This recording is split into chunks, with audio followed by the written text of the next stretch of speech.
be very afraid. All right, so what were you going to ask? So would you say that reloading this way with this kind of a neck would be easier or the same as reloading a semi-spec? It's the wrong question. It's not whether it's easier or harder. See, I'm communicating poorly. The whole issue is once you take new brass and fire it in the gun, you have a problem to solve. Maybe you do, maybe you don't. The answer is only solve it to the point where it's solved.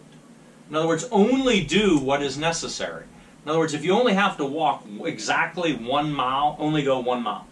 Don't go 3 miles, just because that's the way everybody does it. Because if you go 3 miles and you do all these extra steps, or you just do basic, run it in a full-length sizer die, all you're going to do is lose your accuracy.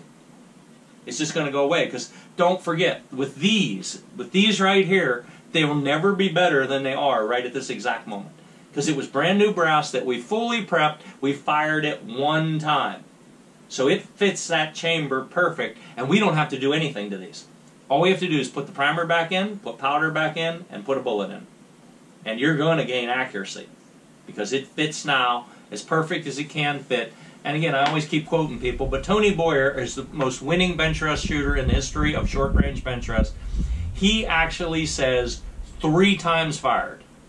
In other words, if you want absolute razor edge accuracy, the brass will be fired 3 times, and that's when you'll be shooting down in the zeros. So is that on your 3rd shot or on your 4th shot? Well, in other words, the brass will have been fired 3 times. It was new, you fired it, it was resized, it was reloaded, now it'll be actually the group 4th shot will be on the 4th one. And again, really the specifics of that don't matter. All that he's trying to say is, yes, this brass formed to the chamber in 1 shot, but it will form even more perfectly to the chamber when you hit it with pressure again. But we have to have a caveat here. It's very important that you don't use dyes that go and mess up what you've already gained. You understand? So the whole point of it is, the point of all of this is always to have a piece of brass that fits your chamber so perfectly that there is no discrepancy. There's no discrepancies anywhere, right? It fits perfect. The problem is it has to go back in the gun. That's the issue. Okay? And literally now, again, people who've never been there, never witnessed this would freak out. But I highly recommend that if you're interested in serious accuracy, you attend short range, medium range, and long range bench rest. Because you will see guys there putting a piece of brass back in their gun, closing the bolt part way till that resistance is there, and then using a rubber mallet to beat it shut. To beat the bolt shut. But it's consistent.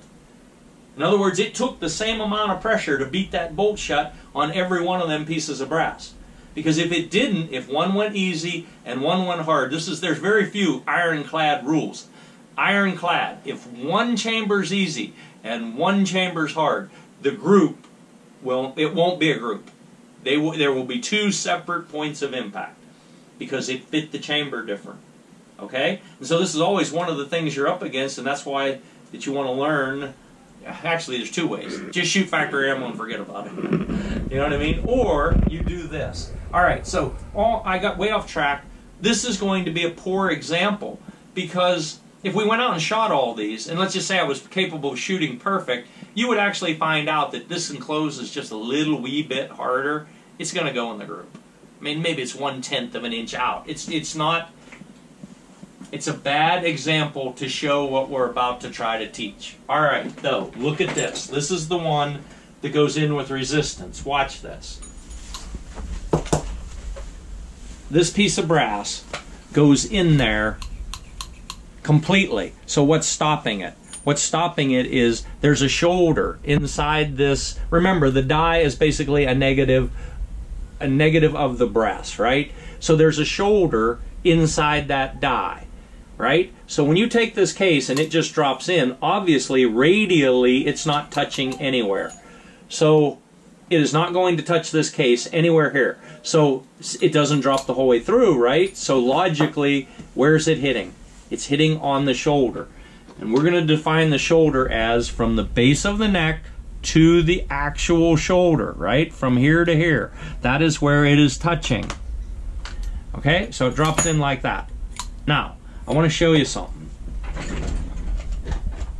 And I'm only doing this for teaching purposes, because in all likelihood, we're not going to do this. All right? You realize this bushing goes over that, no problem, right?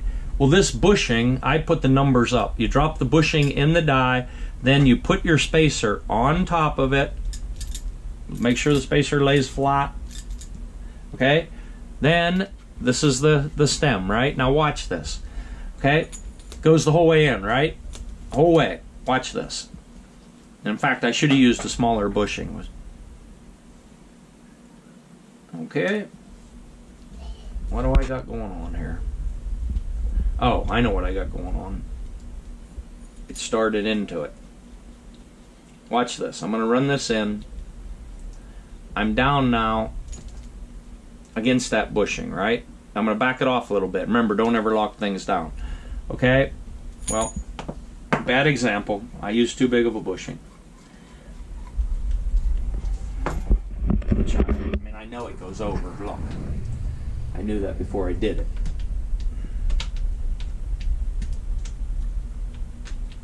Let's just get one that it won't go. Alright, it won't go over that one. Alright, so drop the bushing down in there. Drop the spacer in. Make sure the spacer lays flat. Now I can show this. Alright, watch. So the case goes the whole way in the die, right? So as we turn this down, see it pushing the case back out? Okay, that's how much of the neck you would be sizing, right? Because the bushing is not going over the neck, and you know, just so happens, look, gee, that's exactly how much the neck is. See? Alright, so look. If you wanted to push these necks down, you would have to pick out the right bushing out of that thing to get out of the box of them there to get the right measurement. Remember, we're going to call this, we're actually getting 336.5 on this. That is 0.336. Remember, again, I'm being so redundant, but it's hard to follow along because I got a million distractions right here. So we're at 338 on the bullet, okay? So if you wanted to push the neck down, you would put the appropriate bushing down in there, you would put that spacer in there, and now please pay attention to this. You would run this down until it touches, and then you would lock this lock ring down, right? And you would totally, absolutely ruin your breast. Okay? You never use this lock ring. You run this down until it touches that bushing, and you back that off at least a quarter of a turn. Now the bushing is floating in there, and it will not pull this neck out of line. Okay? Out of line, right? This way. If you lock that down and then you put this die in your press, unless everything is perfectly concentric, that is on the center of the whole way through, from the shell holder to the press itself up through the die, and you run that in there. I'm really super exaggerating this, but say this is actually like this, and you run this up in there, it will bend your brass. And you just gave up your accuracy. So you never lock it down. Alright, you let it float. Now that's what you would do if you wanted to size the neck. And I got to show this in two separate operations. Alright, so dump that stuff back out of there. Now here we are. This obviously goes in until it touches the shoulder. Right? Now this is where things get really interesting. Alright, and I know I'm covering a ton of ground here. Let's see, which one of these, doesn't matter which one we use. You notice I keep shell holders in the box. That is that I use a dedicated shell holder for a dedicated set of dies. This one happens to measure 501. Let's try to get one. And we just got lucky. This one measures right at 0.5005. So they're within a half a thou. Now look. This and all of these, and with every gun I build, is a reduced shell holder. And I paint them red with Dykem. Alright? with every gun I build, you get a reduced shell holder. And I got to stop here and look directly into the camera and say, hey, why doesn't every single person include a reduced shell holder with all their custom guns? And I've said this before on camera, it's because they don't give a crap about you. Okay? I'm not going into it any deeper than that. All right, so here's your shell holder. This is standard RCBS. What did I just do? Did I just reach over there and... I didn't put that back in the box. Is that what I did? Mm-hmm. No, it's this one. Okay, it's that one. All right, so 0.500. Let's just make it simple. That's what they're supposed to measure. Now watch this. Okay?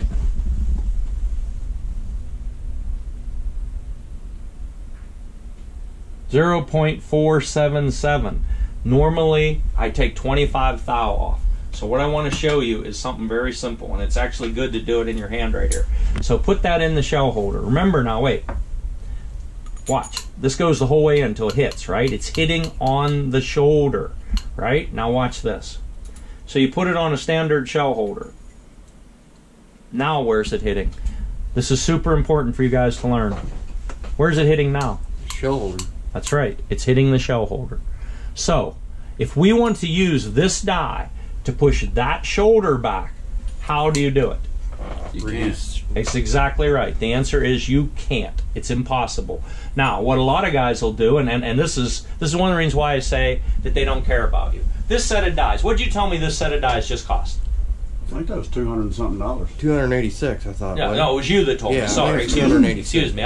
You got to realize we got a lot going on here. So you're talking about $290, right? Right? Mm-hmm. Correct? $290 for a set of dies. So now tell me something. If you're at home and you want to bump shoulders and you bought this set of dies, how are you going to do it? This shell holder's hardened. Okay, I use carbide end mills to do it, and it just eats the end mill. You don't have a mill. You know, what are you going to do? Okay, you could put it on a grinder and grind it off. There's no way you're going to get it square. You know what a lot of guys do? They take their die and grind the bottom of it off.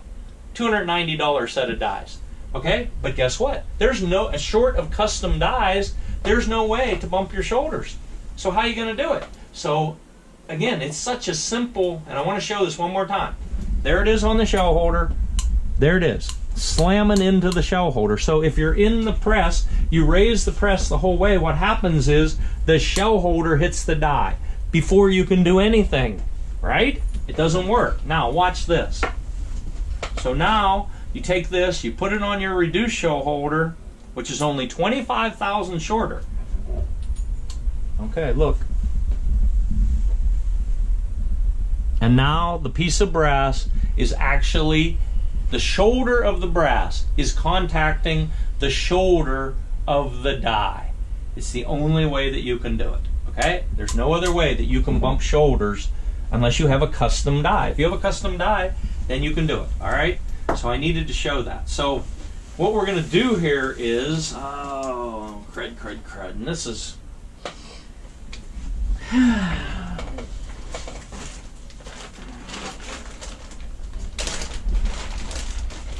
this is my, excuse me, I'm going to set this up there. This is my Ziploc filing system, okay? I hardly ever reach in here and get these anymore. In fact, they're way at the bottom. All right, and the reason that I hardly ever do this is because I do it a different way. But if I show you the way I do it, I feel you won't understand what it is I did. It is I did. Wow, great, that's nice. And what it is I've done. What is I done? You're from the South, boy. Okay, exactly. All right, watch. So look. All right, you need that camera over here. These are shoulder bump gauges, okay? And there is a lot of them. Why is there so many? Well, how many different shoulder angles are there on how many different cases? And let's do this quickly. Please, Chris, reach up there and get that Nosler manual. That'll work fine. The second one down.